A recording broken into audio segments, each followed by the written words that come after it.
Hello and welcome to episode 87 of the podcast, Silence is Violence, a review of the science fiction novel Native Tongue from 1984 by Suzette Haden Elgin. Recent years have seen the rise of feminist dystopias, stories focusing on societies in which women are an oppressed underclass. Building on and examining the actual sexism in our real contemporary world, these works represent a significant trend in social science fiction.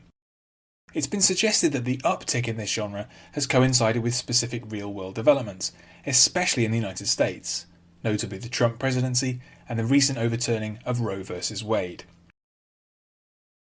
Probably the best-known feminist dystopia, however, is much older, Margaret Atwood's 1985 novel The Handmaid's Tale. The book was a major success at the time, and was popularised again by the TV adaptation which premiered in 2017. But The Handmaid's Tale was not the first book of its kind.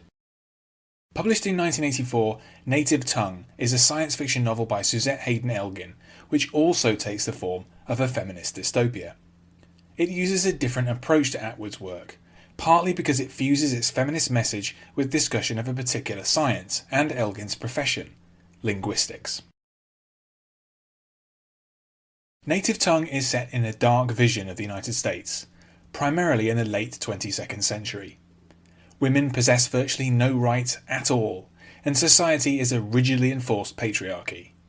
Humans have, however, become a notable spacefaring power and have set up numerous colonies on other planets.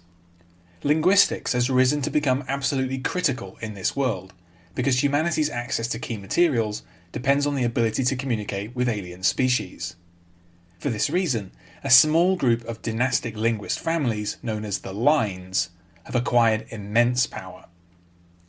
Language, then, becomes a fundamental pillar propping up an oppressive society, but it may also be the tool which could free women from their near enslavement.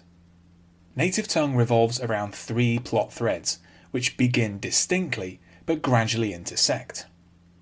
In the first, a group of women, notably at the Baron House of Chorniak household, covertly devise a subversive language specifically for women. In the second, at the secret state agency known only as Government Work, a ruthless group of scientists try desperately to establish communication with a non-humanoid alien species regardless of the human cost. And in the third, a young woman begins a murderous campaign of revenge against the Lines because she blames them for the loss of her child. While Elgin's interweaving of these threads is quite deft, Native Tongue is not what could be called an eventful novel. The majority of the book is carried by dialogue, and the author makes few efforts to really describe her dystopia in any great depth. This contributes to a key weakness of the book, which is that the dark future scenario doesn't feel very plausible. Elgin's future history posits that the 19th Amendment of the United States Constitution was repealed in 1991, only 7 years after the book's publication. Also, the Lines are said to be reviled by the rest of the population, who view them as greedy and living in luxury. Conversely, the families of the Lines actually have an ascetic existence, so this animosity just makes little sense. The way in which Elgin fuses her themes also undermines her feminist message.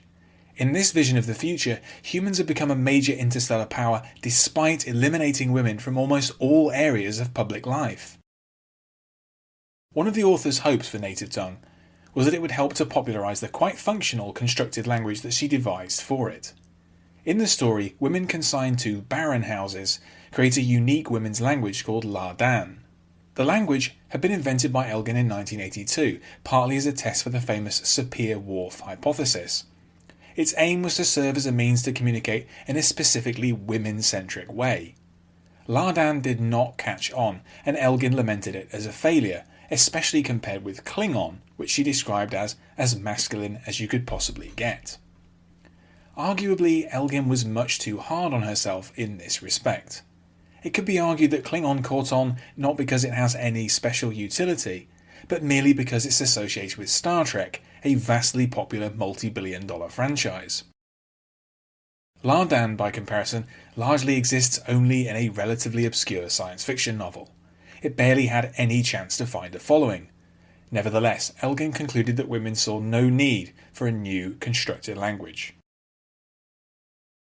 Native Tongue is really much more successful as a thought experiment than as a novel. Somewhat frustratingly in story terms, it does not so much end as simply stop. Almost all of its plot threads are left unresolved. While the book has 2 sequels, the thin characters are unlikely to inspire readers to pick them up.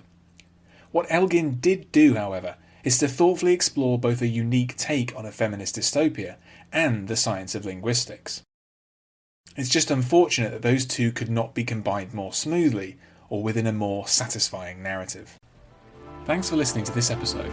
You can find more of my writing in text and audio form at my site andyjohnson.xyz.